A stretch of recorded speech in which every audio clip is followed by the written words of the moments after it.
భారత ప్రధాని నరేంద్ర మోదీ, రష్యా అధ్యక్షుడు వ్లాదిమిర్ పుతిన్ సమావేశంపై అమెరికాలో తీవ్ర ఆసక్తి నెలకొంది. ఈ ఉన్నత స్థాయి భేటీకి సంబంధించిన ప్రతి పరిణామాన్ని, వాటి ఫలితాలను వాషింగ్టన్లోని విదేశాంగ విధాన నిపుణులు నిశితంగా విశ్లేషిస్తున్నారు. ముఖ్యంగా పుతిన్ పర్యటన సందర్భంగా కనిపించే వాతావరణం, ఇరు దేశాల మధ్య కుదిరే ఒప్పందాలపై అమెరికా జాతీయ భద్రతా వర్గాలు దృష్టి సారించాయి. ఈ భేటీ ద్వారా వాషింగ్టన్ కు భారత్ ఒక స్పష్టమైన దౌత్య సంకేతం పంపుతుందని, అమెరికా ఒత్తిళ్లకు బెదిరింపులకు తగ్గేది లేదని, తమ వ్యూహాత్మక స్వయం ప్రతిపత్తిని వదులుకోబోదని మోదీ స్పష్టం చేస్తున్నారని విశ్లేషకులు అభిప్రాయపడుతున్నారు.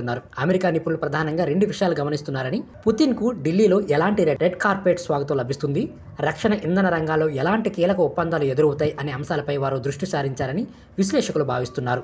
భారత్ కొనుగోలు చేస్తున్న రష్యా చమురు లెక్కలను కూడా వారు పరిశీలిస్తారని టాక్. చైనాతో పోటీలో ఇండో పసిఫిక్ ప్రాంతంలో భారత్ను కీలక భాగస్వామ్యంగా భావిస్తున్న అమెరికా, రష్యా విషయంలో తన వైఖరికి భారత్తో సంబంధాల మధ్య సమతుల్యం పాటించాల్సిన అవసరం ఉంటుంది. అంతిమంగా పుతిన్ కు భారత్ ఇచ్చే బహిరంగ ప్రాధాన్యం, తెర వెనక జరిగే ఒప్పందాల మీదే అమెరికా ప్రతిస్పందన ఆధారపడి ఉంటుందని విశ్లేషకులు భావిస్తున్నారు.